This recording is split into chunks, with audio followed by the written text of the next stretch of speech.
Coucou, bonjour à tous. Alors aujourd'hui, je ne vais pas évoquer la disparition de Lina pour la simple et bonne raison que nous n'avons pas de nouveaux éléments, aucune nouvelle information pour l'instant.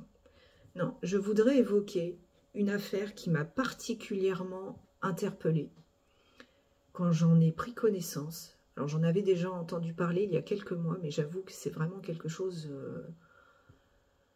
d'assez aberrant et d'assez extraordinaire dans tous les sens du terme. Cette affaire, à l'heure actuelle, n'a toujours pas été jugée, alors que les faits, les premiers faits, commencent dans les années 90. Normalement, un procès hors norme va débuter courant printemps 2024. Je vous retrace les faits.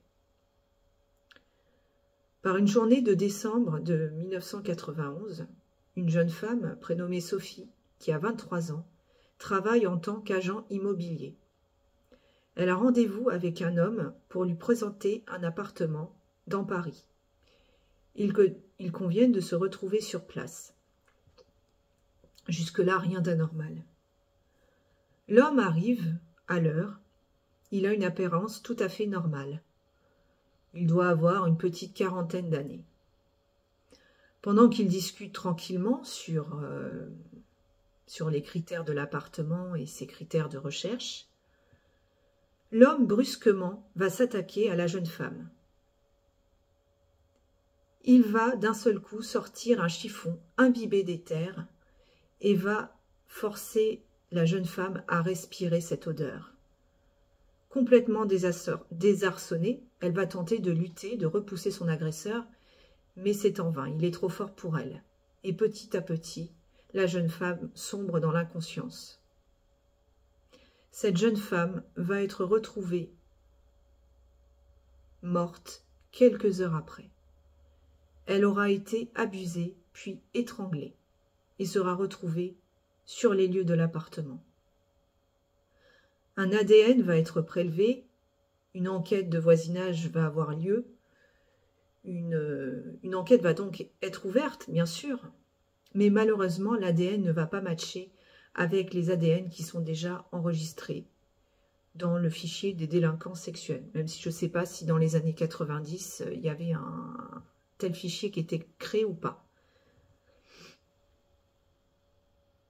Toujours est-il que cette affaire ne trouve pas de résolution, du moins dans un premier temps. Plusieurs années passent, 8 ans plus tard, en 1999, cette fois en région parisienne, à Villeparisis, une jeune femme de 19 ans, également agent immobilier, a rendez-vous avec un homme pour lui faire visiter un appartement. Ils ont convenu de se retrouver directement dans l'appartement. Là encore, la jeune femme reçoit l'homme qui paraît somme toute tout à fait normal, et d'un seul coup, tout bascule sans qu'elle ne comprenne ce qui lui arrive. L'homme se jette sur elle, tente de l'étrangler et surtout lui met un coton imbibé, un chiffon imbibé d'éther sur le nez. Mais heureusement, la jeune femme trouve la force de repousser son assaillant et de lui filer un coup de pied dans l'entrejambe. Elle réussit à prendre la fuite. Alors, je ne sais pas si elle réussit à prendre la fuite ou si elle se cache dans un placard. Parce que j'avais vu passer 2 versions où elle se cachait pendant plusieurs heures dans un placard en attendant que l'agresseur s'en aille. C'est l'un ou l'autre. En tout cas, toujours est-il qu'elle arrive à s'enfuir de cette situation, de cette tentative de viol. La victime est totalement choquée, bien évidemment. Elle porte plainte auprès de la police et fait un signalement de son agresseur. elle a eu le temps de le détailler physiquement et donne un portrait robot aux enquêteurs. Là encore, de l'ADN est prélevé, une goutte de sang, notamment. Une goutte de sang. Malheureusement, l'ADN, là encore, ne matche avec aucun ADN déjà répertorié. Et les années passant, l'affaire finit par être soldée par un non-lieu. Tout comme la première affaire de 1991, hein, le meurtre et le viol et le meurtre qui ont été malheureusement fait l'objet également d'un non-lieu, faute de trouver un suspect. Et alors là, plusieurs années vont passer. 5, 10, 20, 30 ans. On est désormais en 2020. Pratiquement 30 ans ont passé depuis le premier meurtre.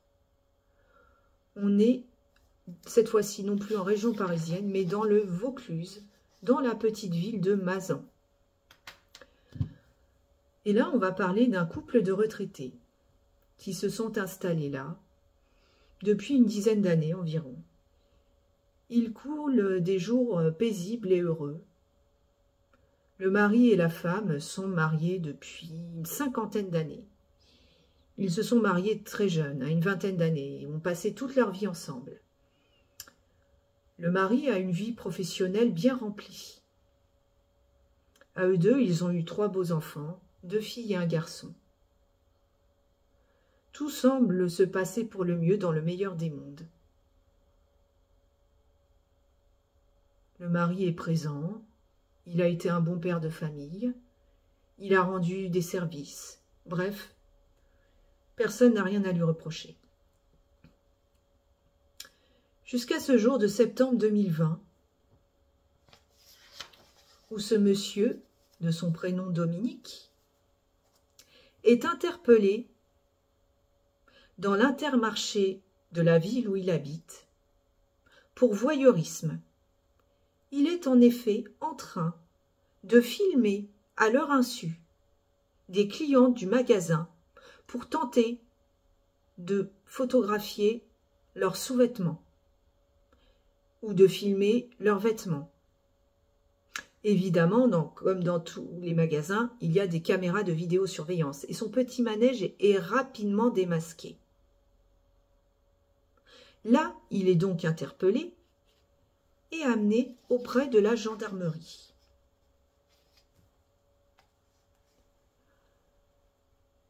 Il doit expliquer effectivement qu'est-ce qu'il faisait exactement. Il a quand même été vu en train de filmer l'entrejambe de clientes, sous leur jupe bien évidemment, sans leur consentement. Une enquête préliminaire va donc être ouverte pour ce délit de captation d'images impudiques. Pour l'instant, ça reste encore assez banal. Enfin, banal d'une certaine façon, mais les enquêteurs pensent qu'ils ont affaire à un espèce d'individu pervers, hein, comme il y en a. Bon, il est plus tout jeune, hein, il a quand même pratiquement 70 ans, mais bon. Et ils pensent avoir affaire à une banale histoire de voyeurisme. Sauf que ça, c'est vraiment la partie émergée de l'iceberg. Il y a vraiment, pas anguille sous roche, mais vraiment baleineau sous caillou, comme on dit. En effet, les enquêteurs vont se pencher, vont un peu farfouiller dans son portable, dans ses tablettes, dans son téléphone, dans son ordinateur. Et là, ce qu'ils vont y découvrir vont les laisser totalement pantois. Ils vont en effet découvrir sur son matériel informatique des dizaines, voire des centaines de vidéos et de photos à contenu sexuel, mais pire encore, ils vont découvrir que cet homme, ce bon père de famille bien sous tout rapport, que personne ne pourrait soupçonner, s'amusait, entre guillemets, à filmer sa femme totalement inconsciente, se faisant abuser par plusieurs dizaines d'hommes différents. Et là, l'enquête bascule dans une toute autre dimension. En effet, les enquêteurs vont saisir des échanges. Le mari, en fait, se rendait sur des sites libertins, de libre-échangisme, et proposait, en fait, sa femme à tout un tas d'hommes pour assouvir ses fantasmes ou ses pulsions. Voilà.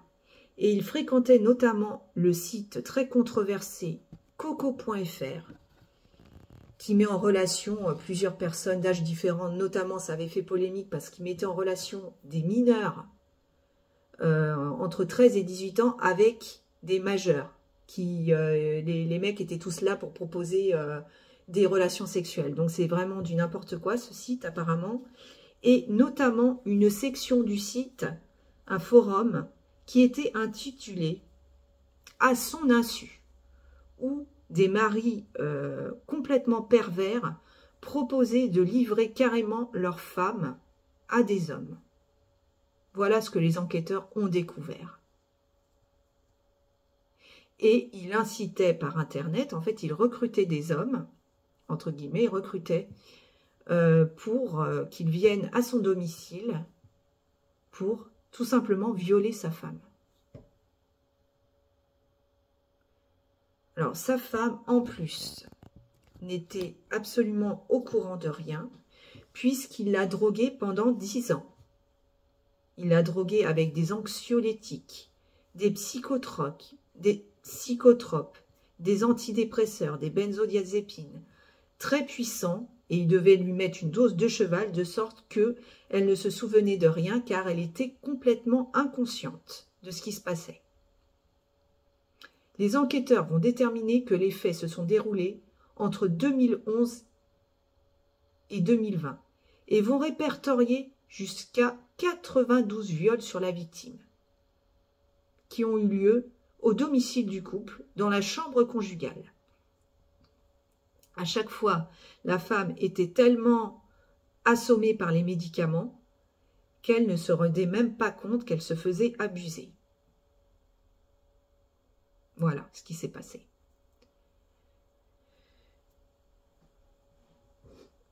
Et donc, ce qui est aberrant dans cette histoire, c'est que les hommes qui venaient sur place devaient se rendre compte très rapidement que la femme était totalement inconsciente.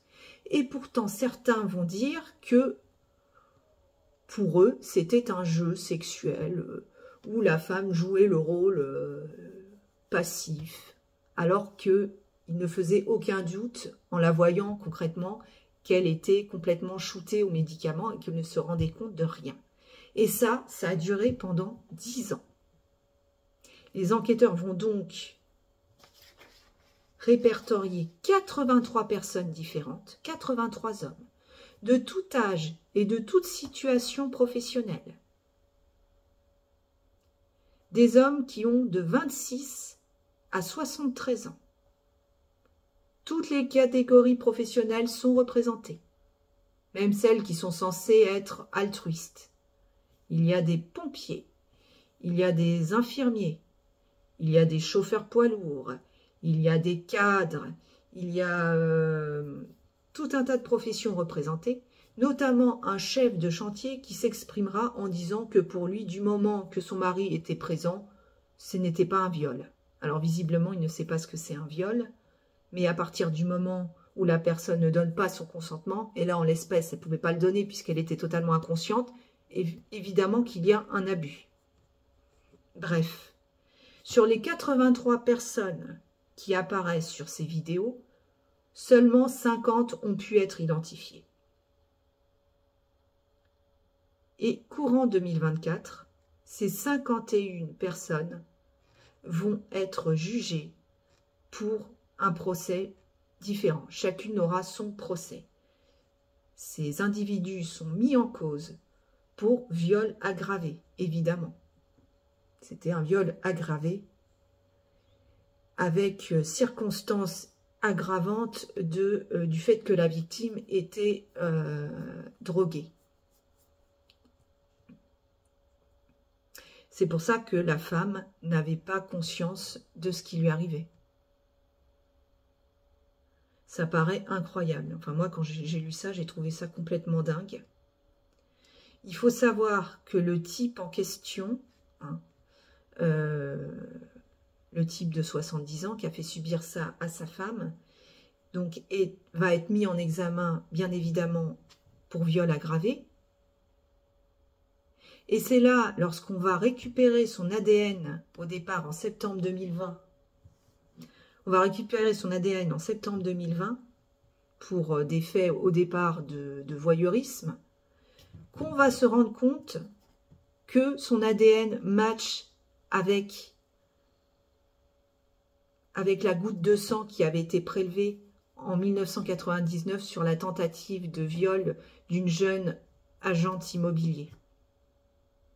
Et là, on va se souvenir, ça c'est la section Cold Case hein, qui a été récemment créée, qui va faire le rapport entre cette affaire de 1999 de tentative de viol avec l'affaire du meurtre, du viol et du meurtre qui avait eu lieu en 1991. Sauf que malheureusement, l'ADN qui avait été recueilli en 1991, qui avait été mis sous scellé, va être perdu au sein des différents services de police ou de gendarmerie. Mais clairement, on est à peu près certain que c'est une seule et même personne qui est responsable de ces deux méfaits. Pourquoi? Parce que dans les deux cas, les victimes sont de jeunes femmes qui sont toutes les deux agents immobilières. Ça s'est passé en région parisienne et il y a le même modus operandi, c'est-à-dire une tentative de viol et un meurtre, et surtout le fait d'endormir sa victime avec de l'éther. Donc ça commence à faire beaucoup. Malheureusement, pour le premier cas de 1991, l'individu, le fameux Dominique, va nier en bloc car il n'y a pas de trace ADN. Donc s'il peut s'éviter quelques années supplémentaires de prison, hein, il ne se gêne pas. Donc ce mec, en plus d'être un pervers de la pire espèce, est potentiellement également un tueur en série.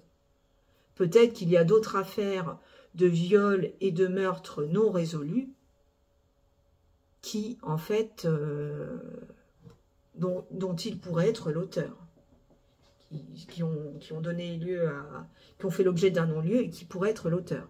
Il faut savoir que la jeune femme, l'agent immobilière en 1999, avait fait un portrait robot de son agresseur. Les enquêteurs ont comparé avec le visage de ce Dominique et qui lui ressemblait pratiquement trait pour trait. Donc c'est bien lui. Donc cet individu, ce Dominique, va être inculpé pour tentative de viol, tentative de meurtre, fait de voyeurisme, pour viol aggravé sur son épouse avec administration de substances chimiques, et également, il aurait pris des photos à leur insu de ses deux belles-filles, des compagnes de ses deux fils. Donc il aurait pris des photos quand elles étaient nues dans la salle de bain, et il aurait fait de même avec sa propre fille, sa fille biologique, qu'il aurait prise en photo nue à son insu. Donc il est également mis en examen pour atteinte à l'intimité. Alors, autre fait qui moi, personnellement, m'a vraiment mis la rage, c'est qu'on apprend qu'en 2010, soit 10 ans avant qu'il soit inculpé pour voyeurisme, en 2020, dans le supermarché, il avait été également inculpé pour des faits de voyeurisme, en 2010 déjà. Son ADN avait même été prélevé. Et là, ça avait matché avec le cold case de 1999. Mais, bizarrement, aucune mesure n'avait été prise par le parquet. C'est-à-dire que l'affaire avait été classée sans suite. Alors qu'on avait un ADN qui matchait avec une affaire de tentative de viol, eh bien non, on a classé ça sans suite. Et ce n'est que 10 ans, lorsqu'on l'a de nouveau chopé en train de faire des photos, des vidéos de clientes à leur insu, qu'il a été de nouveau interpellé pour voyeurisme. C'est quand même assez incroyable.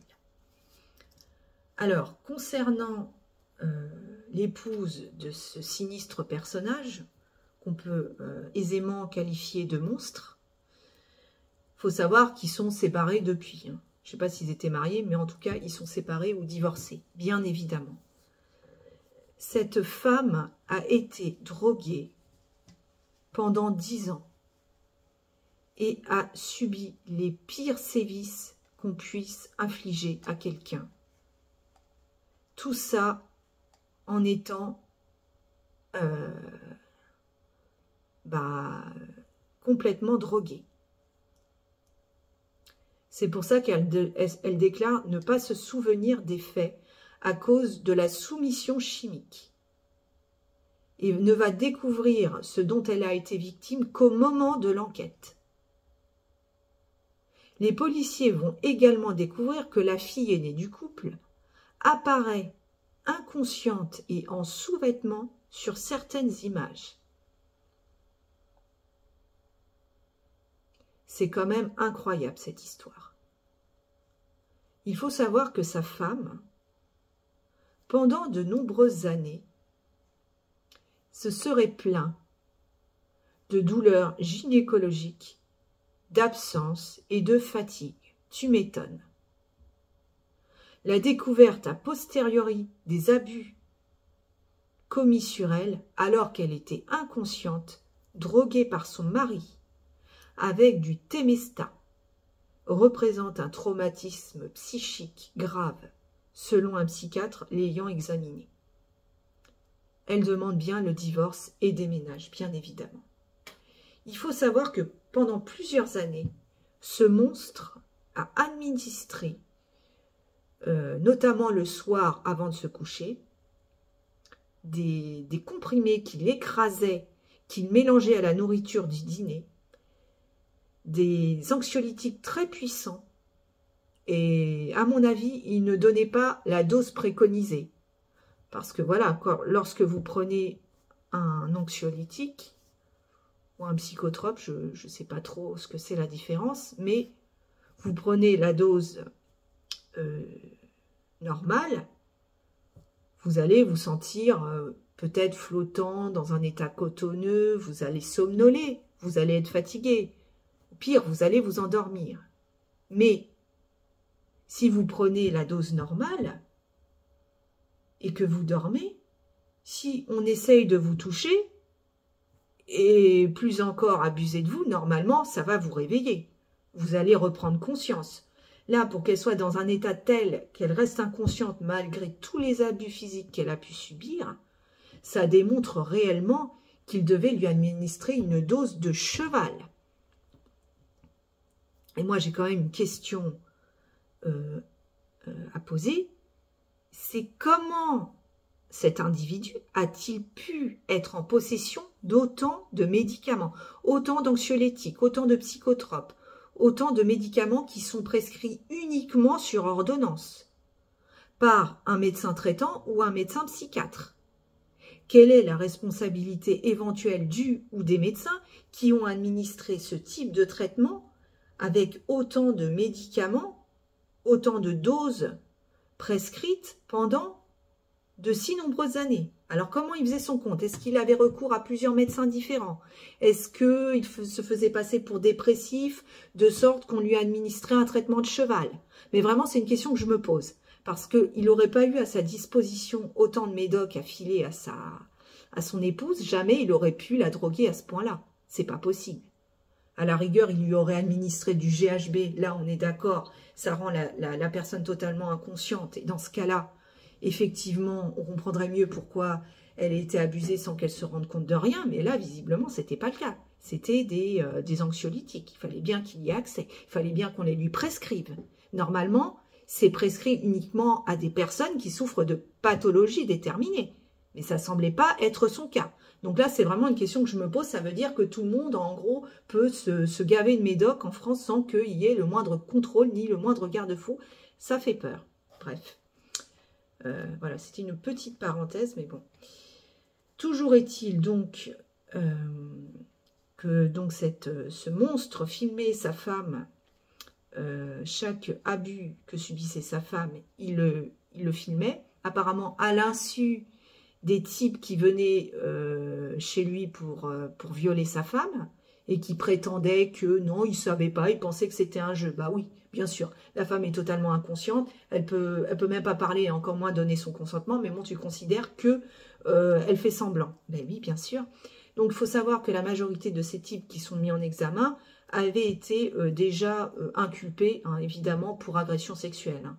C'est pas des gens qui sont clean, hein, en général. Mais quand même, hein, au regard de la société, ça paraît des monsieur tout le monde, hein, voilà, avec leur famille, leurs amis, leur petite activité sportive, leur petite profession, etc. Donc ça fait vraiment peur quand on voit des choses pareilles. Ça fait peur. Il y a même alors j'ai vu passer un témoin, donc il y a le chef de chantier très cynique qui dit que pour lui, il n'y a pas eu abus parce que tant que le mari était là, il n'y a pas d'abus. Bon, lui, il n'a rien compris.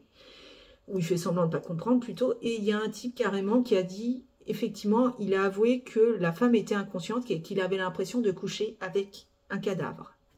Voilà. Donc en plus, nécrophile le type. Voilà, donc c'est vraiment scabreux, abject, révoltant. Et donc c'est un procès hors norme qui va se tenir, il me semble, devant la chambre criminelle de Carpentras, courant printemps 2024, qui va devoir juger ces 51 personnes, donc un procès différent pour chaque personne. Donc ça promet d'être très médiatisé. Et bien évidemment, je ne manquerai pas de vous tenir informé du suivi de cette affaire. Il faut savoir que donc ce Dominique est bien évidemment placé en détention provisoire, incarcéré en attendant son procès, étant donné la dangerosité et le degré de perversion de cette personne. Sa propre fille, qui a été victime à son insu qu'il avait filmé et photographié alors qu'elle avait l'air, elle aussi, droguée, a fait un livre, d'ailleurs, je crois. Elle a écrit un livre où elle dit qu'elle ne le considère plus comme son père, et où elle explique un peu l'histoire familiale. C'est vraiment incroyable, et surtout ce qui est incroyable, c'est de se dire que c'est potentiellement un tueur en série qui a sévi sur d'autres personnes, que les crimes n'ont jamais été résolus et ont fini en cold case. Il faut savoir que dans les années 90, pour les deux affaires où il est inculpé, il vivait déjà avec sa femme, puisqu'ils sont mariés très tôt. Ça fait vraiment froid dans le dos. Voilà, je voulais évoquer ça avec vous parce que je trouvais ça vraiment hors norme. Mais voilà, donc n'hésitez pas à commenter si vous avez eu connaissance de cette affaire dans les médias. Est-ce que vous en pensez? Donnez votre opinion là-dessus. Et voilà, si ça vous a intéressé, à défaut de vous avoir plu, parce que vu le sujet évoqué, c'est particulièrement scabreux, n'hésitez pas à liker, à partager, le petit pouce bleu, et à vous abonner. Voilà, ça fait toujours plaisir. Quant à moi, je vous dis à bientôt pour une prochaine vidéo. Voilà, affaire à suivre. Je voulais rajouter quelque chose par rapport à ma toute dernière vidéo, s'agissant donc de ce fameux dénommé Dominique. Donc ce monstre, il avait, lorsqu'il recrutait tous ces hommes qui ont abusé de sa femme, il avait incité un de ces hommes-là, qui avait à peu près son âge, de faire pareil auprès de sa propre épouse, c'est-à-dire lui administrer des médicaments pour la droguer et pouvoir abuser d'elle. en plus. Ça montre un peu le degré de perversion du personnage. Et concernant les faits de viol et meurtre et tentatives de viol qui ont eu lieu dans les années 90, malheureusement pour la première affaire de 1991, son ADN a été perdu dans les scellés. Mais il faut savoir que dans les deux cas, il a menacé sa victime avec un cutter, tout en tentant évidemment de la faire dormir avec un coton, une compresse imbibée d'éther. Alors, il n'y a que dans les dessins animés en fait que la personne s'endort tout de suite. En fait, utiliser l'éther, c'est très aléatoire. Ça peut faire effectivement perdre connaissance à une personne, comme ça peut ne pas rien faire du tout. Tout ça pour dire qu'à chaque fois, c'était vraiment le même mode opératoire. Et le même mode opératoire, il utilisait donc une arme blanche, un cutter. Et dans la première affaire où il est allé jusqu'au bout de son truc, où il a fini par tuer cette pauvre jeune femme, il l'a poignardée à de nombreuses reprises. Il faut savoir qu'il pliait ses vêtements de façon très maniaque sur le côté, et lorsque la jeune femme a été retrouvée sans vie dans l'appartement, ses vêtements étaient pliés au carré sur le côté. Bref, un individu totalement taré, mais bien conscient de ce qu'il faisait. Vraiment la perversion dans toute sa splendeur, entre guillemets. Je pense que ça va être une affaire qui va être fortement médiatisée courant 2024, et parce que c'est vraiment une affaire hors norme. Voilà ce que je voulais rajouter. À bientôt pour une nouvelle vidéo.